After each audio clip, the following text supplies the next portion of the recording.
Jamendo.com.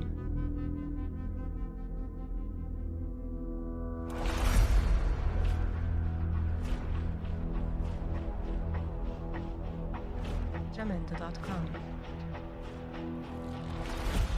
El reporte de derecho presente con ustedes una vez más. A nombre del profesor Francisco Javier Muñoz, titular de este espacio, les damos la más cordial bienvenida. Tenemos con nosotros al doctor Rogelio Rodríguez Garduño, con quien vamos a estar platicando de los retos del Poder Judicial de la Federación. Doc, ¿cómo estás? Muy buenas tardes. ¿Qué cuentas? Héctor, pues la verdad muy contento de estar contigo y con nuestro auditorio. Y por principio de cuentas decir que es un tema de la mayor trascendencia, sobre todo en este momento, que entre otros retos está el nombramiento de la ministra integrante de la Corte, que sustituirá a la renuncia del ministro Eduardo Medina Mora. Y bueno, en esta circunstancia me gustaría, si tú tienes a bien, empezar por este. Claro, adelante, tema. sí. Decir que el Senado de la República, en principio, ha admitido el análisis de la idoneidad de las tres candidatas.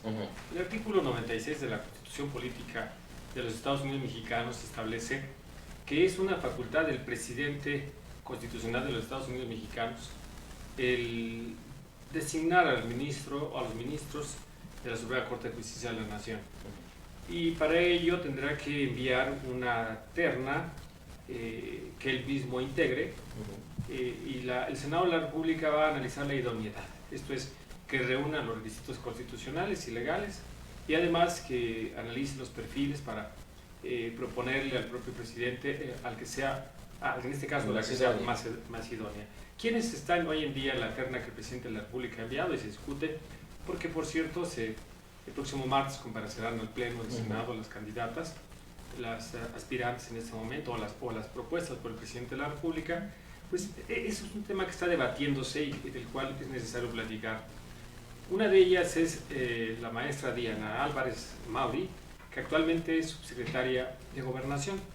Ella ocupa la subsecretaría de Desarrollo Democrático, Participación Social y Asuntos Religiosos en la Secretaría de Gobernación. Esa es una funcionaria en el activo de la Administración Pública Federal, dependiendo de la Secretaría de Gobernación. Otra de las aspirantes, y es un tema también que vale la pena comentar, es la maestra Margarita Ríos Farjat. Ella es la jefa del SAT. Quiero decir en ese sentido que no sería la primera vez que un jefe en el momento del SAT se ha propuesto y en su caso se ha designado como ministro. Tenemos actualmente un ministro de la Corte que su última encomienda pública fue ser jefe del SAT. Y por el otro lado tenemos a la académica, a la doctora Ana Laura Magaloni, que tiene una trayectoria académica interesante. Ahora bien, Héctor, auditorio, uno de los temas que se analiza es efectivamente si ellas son las idóneas. Y tenemos que decir que una ministra de la Corte, un ministro de la Corte, no tiene que venir de la carrera judicial. Es algo que se ha señalado por algunos analistas, por algunos juristas y por la sociedad en general como una preocupación. No, tenemos que la designación debe recaer en quien preferentemente tenga un buen desarrollo del ejercicio de la práctica profesional del derecho, pero no desde la carrera judicial necesariamente. Así tenemos, por ejemplo, que uno de los ministros con una trayectoria más brillante en los últimos años ha sido el ministro José Ramón Cosío. El ministro Cosío venía directamente de la academia. Él, un académico, el actual ministro presidente de la Suprema Corte de Justicia de la Nación, el doctor Arturo Saldívar Lelo de la REA, él, su última actividad profesional fue postulante independiente, postulante particular, esto es abogado particular y académico, y es un extraordinario jurista, un magnífico ministro, y en ese sentido queremos despejar ese velo. Ahora, de las tres propuestas tenemos que decir que desde el punto de vista de un servidor y otros analistas reúnen los requisitos de idoneidad las tres.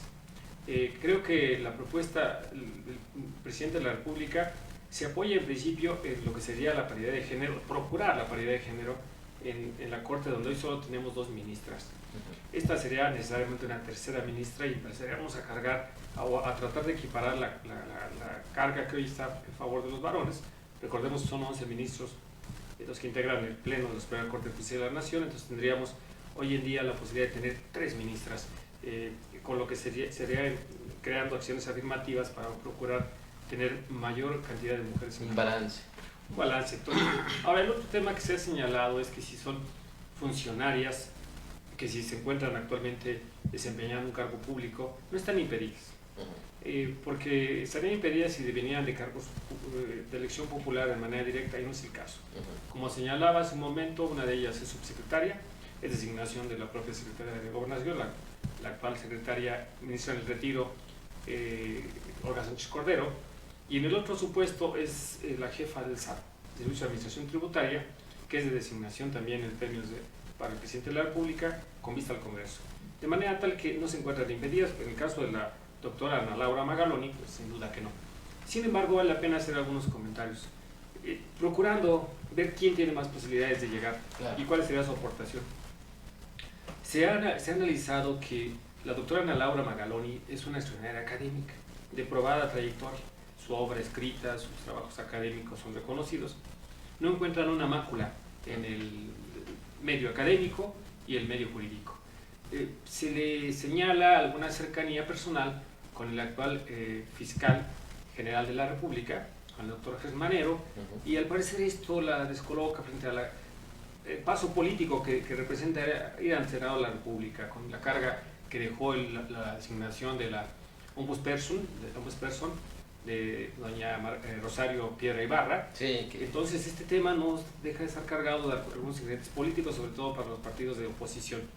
En el caso de Margarita Ríos Farjat, pareciera ser muy brillante, muy capaz, idónea, muy cercana al presidente de la República, al presidente Obrador, cuestión que no debe preocuparnos, porque cercanos han sido en otro momento otros ministros al presidente. Y recordemos lo que acaba de declarar el doctor vicepresidente Arturo Saldívar. Él fue designado por el presidente Felipe Calderón, pero el que sean designados no entraña que después de ser designados ellos tengan que buscar legitimarse en sus resoluciones. Y el caso de Diana Álvarez Mauri parece ser que tiene unas buenas posibilidades. Sin embargo, yo la colocaría en una segunda instancia. A quien mayor posibilidades le veo es a Margarita Ríos Farjat, actual jefa del SAT. ¿Piensas que realmente ella reúna todo lo necesario para poder ser la designada, la que tendría que impartir la justicia como la sociedad lo espera? Bueno, recordar que la Suprema Corte de Justicia de la Nación es la última instancia del Poder Judicial de la Federación, que es uno de los tres poderes que integra la estructura del gobierno del Estado mexicano. Y en ese sentido, los jueces constitucionales, las ministras y ministros, ellas en este caso, para puntualmente irnos a este punto, integran el máximo tribunal en México. Este máximo tribunal es un tribunal de naturaleza constitucional. ¿Y qué significa ello? Significa que es el ejercicio del poder judicial a través de la interpretación constitucional. Desde ese punto de vista me parece que en efecto, pero que además nuestro sistema, que además es un nombramiento en su caso por 15 años, para quien resulte designada, les permite ir madurando en los procesos de análisis constitucional y político, porque no cabe duda que desde 1803 en la Corte Suprema de Estados Unidos, con el juez Marshall, es sin duda que los ministros tienen que ejercer el poder judicial a través del análisis constitucional y político. Esta circunstancia nos llevaría a afirmar que no tendría impedimento alguno, por el contrario, su experiencia en el servicio público, su experiencia en la academia, su experiencia en el mundo jurídico, de cualquiera de las tres señaladas, les permitiría ser unas buenas ministras que integren debidamente, que creen el equilibrio y el balance para que tengamos una Corte de Justicia de la Nación fortalecida. Recordemos que además la designación que se va a hacer es para sustituir la renuncia del ministro Eduardo Medina Mora, sí, que también de polémica salida. Demasiado fuerte, sí. Sin duda, Héctor. Entonces me parece que ciertamente sí garantizará cualquiera de ellas, no dejar de señalar lo que la opinión pública hoy se refiere en cuanto a que el presidente de la República y, por ejemplo, algunos senadores del PAN con un análisis muy agudo y muy bien hecho, hay que decirlo, no se descalifica, han señalado que es una intromisión del presidente de la República en el Poder Judicial. Bueno, señalaba al principio el artículo 96, así establece el método de designación y no estamos cambiando las reglas. Y ni estamos diciendo, no estamos decantándonos en este momento por favorecer al presidente en turno, que es nuestro presidente, o al presidente anterior, presidente Peña Nieto, al presidente anterior, presidente Calderón, o hacia atrás, presidente Fox, etc. es una facultad del presidente. Y siendo una facultad del presidente, el presidente puede designar a aquellos que considere o aquellas que considere idóneos. Sí. Pero decir que en este caso, para otro sector, esa terna es una terna mesurada. Porque aun cuando necesariamente podríamos encontrar un vínculo con el actual jefe de gobierno, con el jefe del Estado mexicano, presidente de la República, no es una abierta militancia activa que les llevara a tener un estado de conflicto de intereses o sometimiento al presidente de la República. A priori ese es el método constitucional que tenemos, esa es la decisión constitucional con la que hemos vivido y esperemos que ellas, como otros ministros en la historia de la Corte, se legitimen en sus decisiones. Esperemos que sí, porque bueno, digo, tú lo sabes, nosotros estamos dentro del medio del derecho y por desgracia las actuaciones del juez anterior y todos los vínculos que tiene ha dejado muy mal la visión, la investidura de la justicia en México y por desgracia la gente, la sociedad está buscando realmente una justicia que sea lo que ellos creen, lo que ellos piensan, lo que exigen. Y por desgracia desde 2016, 16 de junio de 2016, cuando entró el nuevo sistema de justicia, pues ha dejado mucho que desear, ¿no? Yo entiendo que es parte de la economía procesal, pero hay muchas cosas que se están interpretando ya diferente y la sociedad en sí no tiene la respuesta que debiese tener. Bueno, ciertamente la entrada formal del sistema de justicia penal adversarial, que sustituye al sistema de justicia penal inquisitorio, donde hoy se privilegia la presunción de inocencia, o así debiera ser, demanda un modelo de justicia diferente, con una cadena de elementos desde la parte de la procuración hasta la administración de justicia en materia penal diferente. México se está involucrando en este nuevo sistema con algunos ajustes, pero tenemos que seguirle apostando al sistema.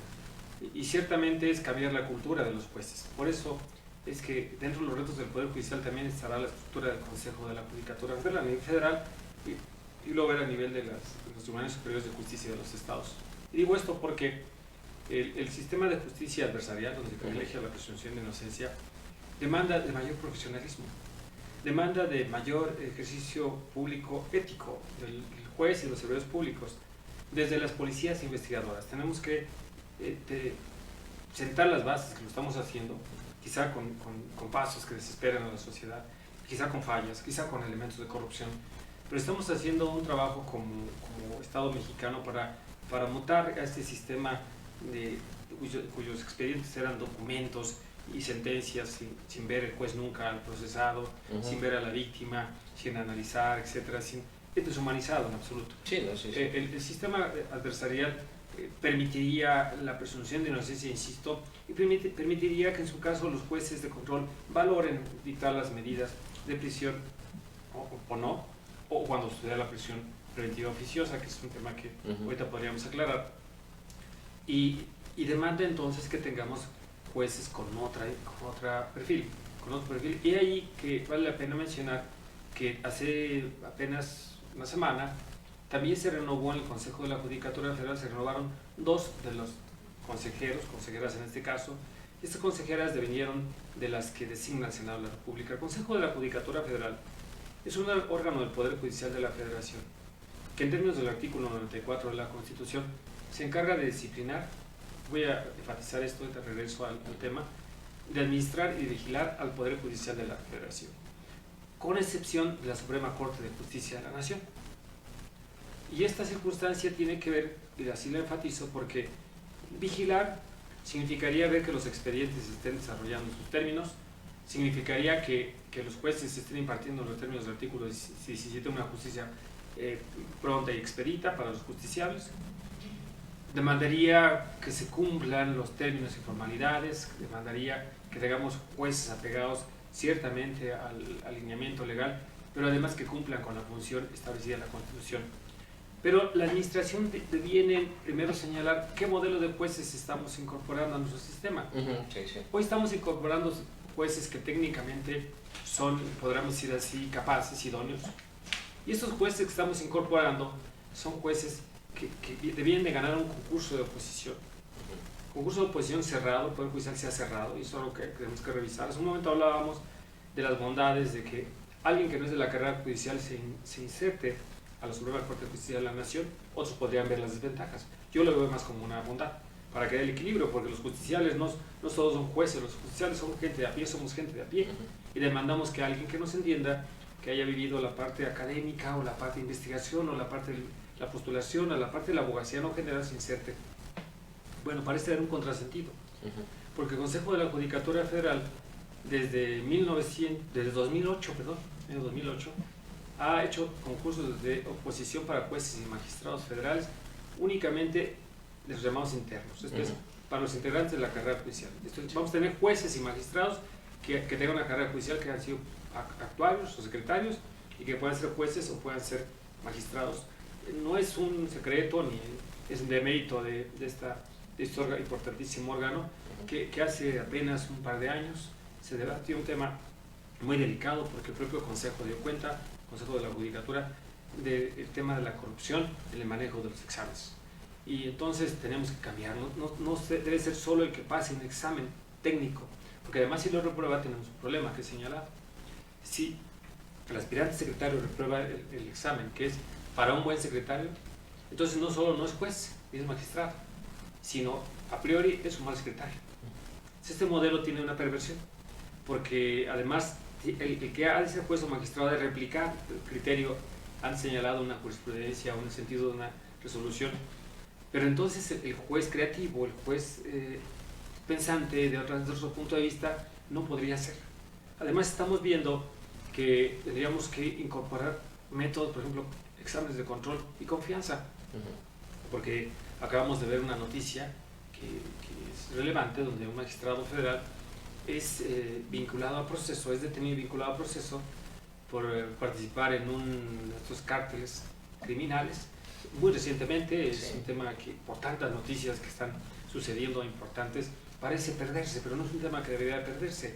Entonces debemos someter a quien aspire a ser juez y además quien ya lo es y magistrado a exámenes de control y confianza. Pero en la designación tenemos que buscar también a líderes sensibles, éticos. Tenemos que procurar que tengan las capacidades y habilidades de manejo gerencial. Esto es, que sean capaces de manejar al propio juzgado, a su propio tribunal, pero además manejar al justiciable, ser sensibles ante el justiciable. Y no para favorecer, como se piensa quizá erróneamente, al delincuente o al procesado, el sujeto a proceso, no.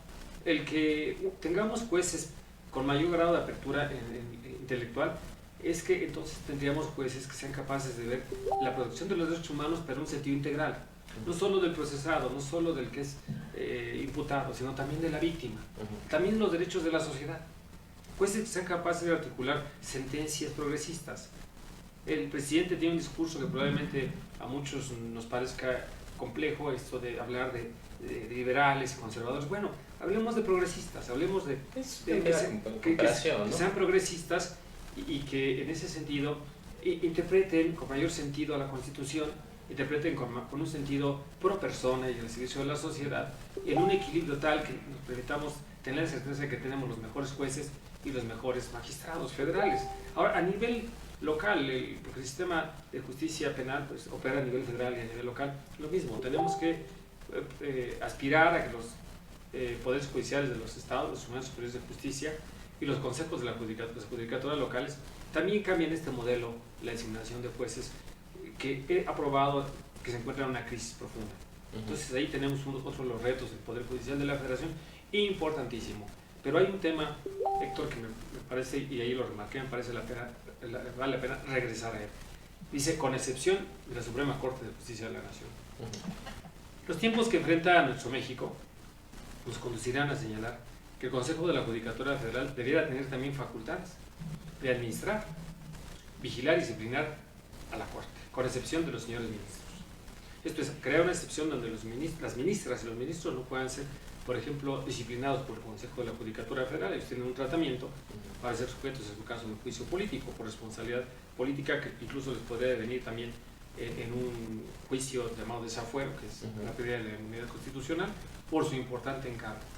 Pero no puede, y eso lo han reconocido los ministros de la Corte, sobre todo los ministros presidentes que ya están en el retiro, y el actual presidente, muy juicioso, el ministro Saldívar Larrea, hoy no puede, por ejemplo, sostenerse la idea de que el ministro presidente de la Corte también lo sea el Consejo de la Judicatura Federal. Es un superhombre que se desdobla en dos momentos y en dos posiciones intelectuales y físicas imposibles de realizar. Entonces tiene que administrar, vigilar y disciplinar al Poder Judicial, bajándose de la Corte y yéndose al Consejo en una ficción. Después tiene que regresarse a la Corte, donde no tiene vigilancia de administración y disciplina, como ministro presidente de la Corte. ¿Y por qué digo esto? Para que nuestro auditorio entienda. La Corte no solo se realiza, los ministros no solo se dedican a realizar la función constitucional, también adquieren inmuebles, también llevan a cabo obra pública, también tienen a cabo una relación laboral con sus empleados, también tienen un tema que hoy se debate mucho, el tema de que debemos revisar el nepotismo, que son los grandes retos del Poder Judicial de la Federación. Sí.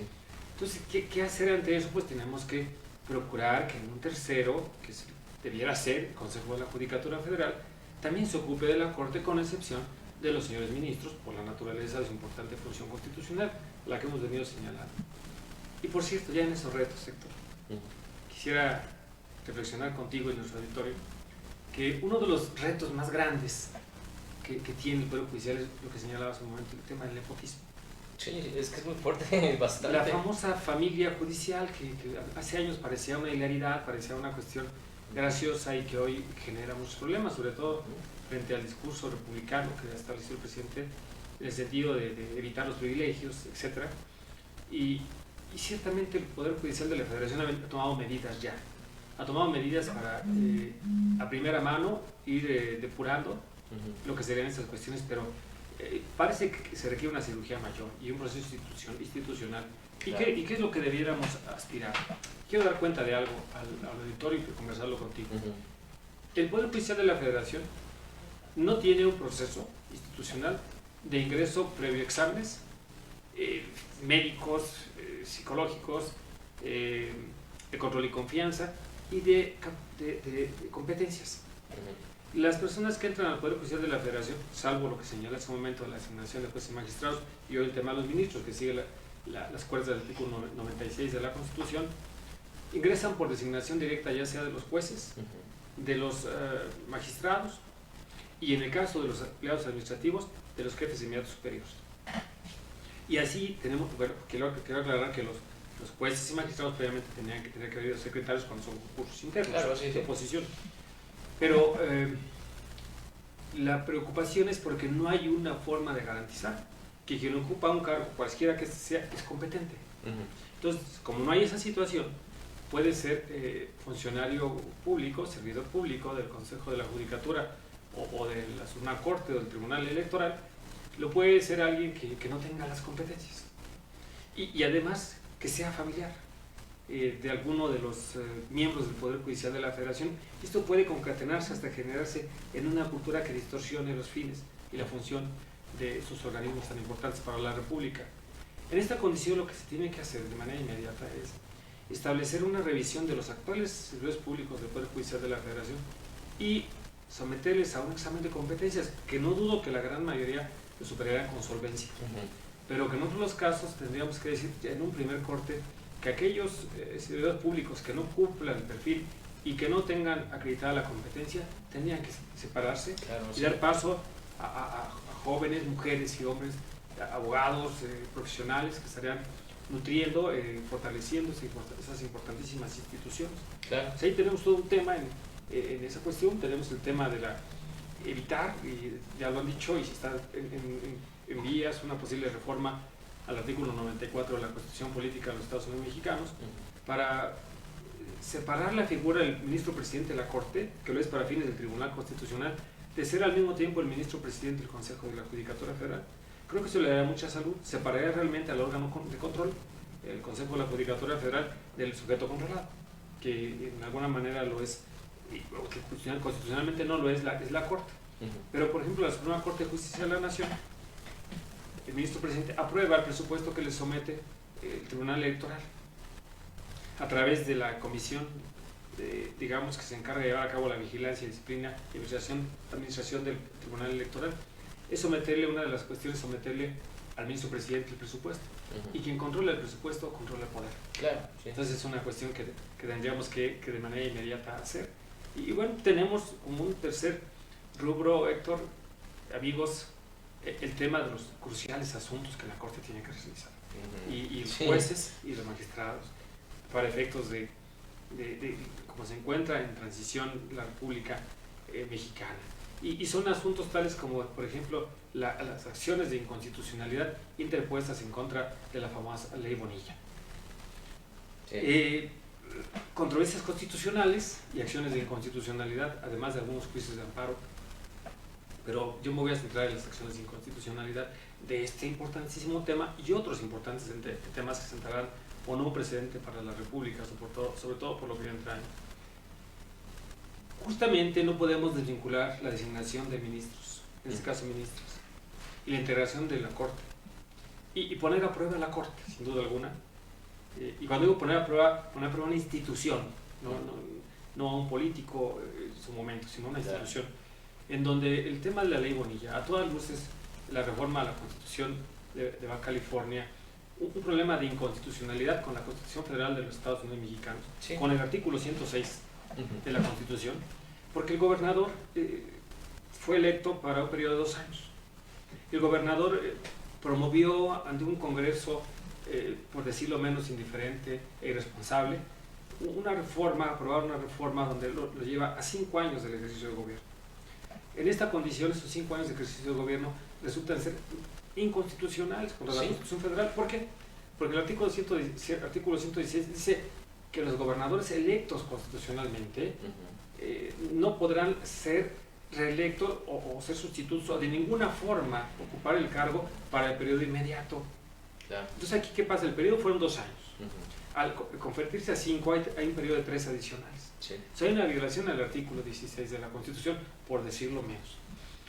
Es, sin duda, una visión preocupante para los mexicanos, para la vida democrática del país, para la institución republicana, para el esquema federal, lo que se resuelve en la Corte. Y están cifradas algunas acciones de inconstitucionalidad, unas promovidas por los partidos políticos, una de la mayor importancia todavía bajo la presidencia del querido maestro Luis Raúl González Pérez, del entonces presidente de la Comisión Nacional de los Derechos Humanos.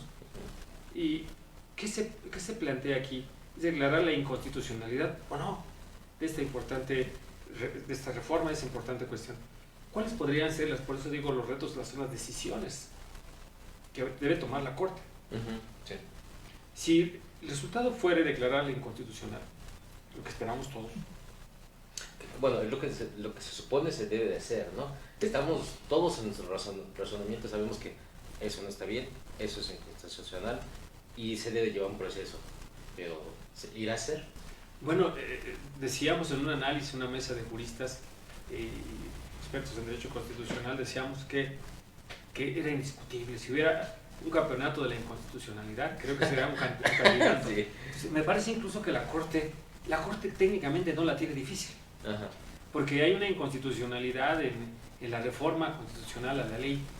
Si nos vamos por minucias, al ser una reforma constitucional y no una ley, el artículo 105, fracción 2 de la Constitución Política de los Estados Unidos Mexicanos, le da legitimidad, por ejemplo, a la Comisión Nacional de Derechos Humanos para oponer la acción de inconstitucionalidad respecto de leyes.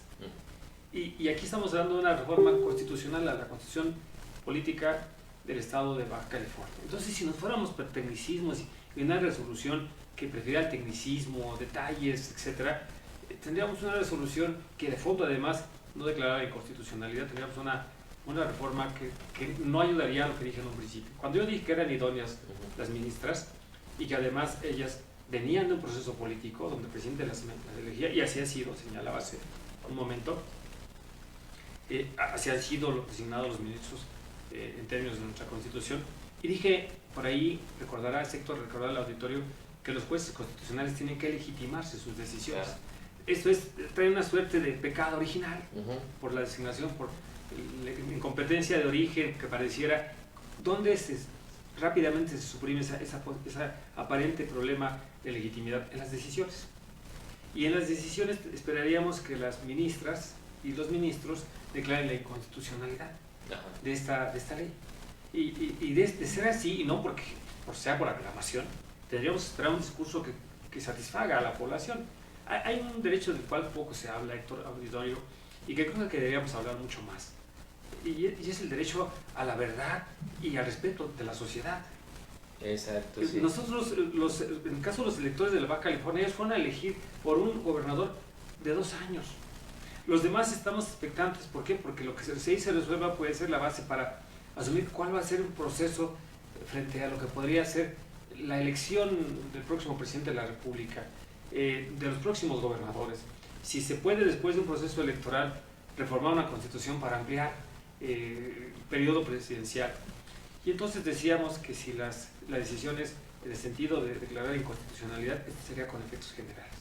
Entonces el gobernador Bonilla tendría que gobernar 2 años y esa reforma quedaría invalidada para efectos constitucionales. Pero para ello, y quiero remitirme a un tema, para ello se requeriría el voto de 8 ministros. Claro. 8 ministros, que es lo que demanda el artículo 105, fracción segunda de la Constitución. Y ahí tendríamos que empezar a hacer cuentas políticas, claro, para ver si alcanza, cuál es, digamos, la tendencia o la afiliación de los ministros. Hace un momento hablabas, Héctor, reflexionabas con mucha virtud este tema de ocuparnos de lo que fue la trayectoria del ministro Medina Mora. Yo sería cuidadoso en cuanto a sus resoluciones constitucionales, pero creo que él tenía un problema. Tenía un problema y ese problema pudo haber trascendido al resultado de su ejercicio como ministro de la Corte. Él había sido procurador de la República, general de la República, secretario de Seguridad Pública, importantísimos cargos en el gobierno del presidente Calderón y el presidente Fox. Y el problema es que él se involucró demasiado con la vida política, con decisiones sensibles, con grupos sensibles, y entonces, aunque él hubiese tenido una postura responsable, como a mí me parece que a priori debemos asumirlo, fueron más, digamos, sus antecedentes, sus posturas, que sus intenciones seguramente. Entonces las ministras y los ministros actuales tienen que desposeerse de esos atavismos aparentemente que no les ayudan a su ejercicio constitucional, y esperaríamos una decisión de 8, cuando menos, si no es que todas las ministras y ministros votando en contra de esa controvertida ley. Claro. Y vienen otros temas, un tema muy delicado, Héctor, que vale la pena mencionar. Recordarás si se sigue debatiendo el tema de las remuneraciones de los servidores públicos. Y nuestro querido auditorio deberá recordar con nosotros que hay una acción de inconstitucionalidad y que hay una serie de medidas, hay controversias constitucionales, hay amparos ahí pendientes de resolverse, sobre todo amparos también en el caso del Poder Judicial respecto de la ley que reglamentó el artículo constitucional que señala que nadie puede ganar más que el presidente de la República. Exactamente, sí, eso es algo importante. Y el Poder Judicial dice, bueno, vamos a seguir la suerte de que la Constitución establece en el artículo 94 que los ministros de la Corte, los magistrados de circuito, colegiados unitarios, los jueces de distrito, los consejeros de la Judicatura Federal y los magistrados del Tribunal Electoral, a ellos no se les podrá disminuir su ingreso durante su ejercicio, el periodo de su ejercicio. Es una disposición constitucional y en ello tienen razón. Esto es además una garantía para un Estado de Derecho y una debida división de poderes. Es además una cláusula de la Constitución de Estados Unidos que ha heredado al mundo con mucha eficiencia para evitar la invasión de un poder hacia otro. Pero, y tengo que poner un pero, después haré alguna salvedad. Con este argumento se señala que no pueden ser que ellos sean intocados, pero la estructura de sus servidores públicos, hablo de secretarios, de la Corte, hablo de secretarios de tribunales, de juzgados, hablo de personal administrativo, ellos también deberían seguir esa suerte. Y bajo esta condición, esta ley está impugnada y el Poder Judicial se encuentra en una situación que celebro, pero que es muy sensible. Y es que ellos no han sido disminuidos en sus ingresos. Ellos hicieron una autodisminución, el ministro presidente en una medida hizo una autodisminución muy responsable, pero todavía no se resuelve de fondo, ni jurídica ni políticamente, lo que será la afectación al Poder Judicial en términos de esta ley federal de remuneraciones de los servidores públicos. Nos quedan escasamente 2 minutos. ¿Qué podemos concluir con esta plática que nos dices? Realmente, sí será una buena alternativa que alguien que no es abogado entre en esta alterna. Bueno, quisiera precisar, y seguramente, son abogadas las tres. Son abogadas y más bien sería si no vienen de la carrera judicial.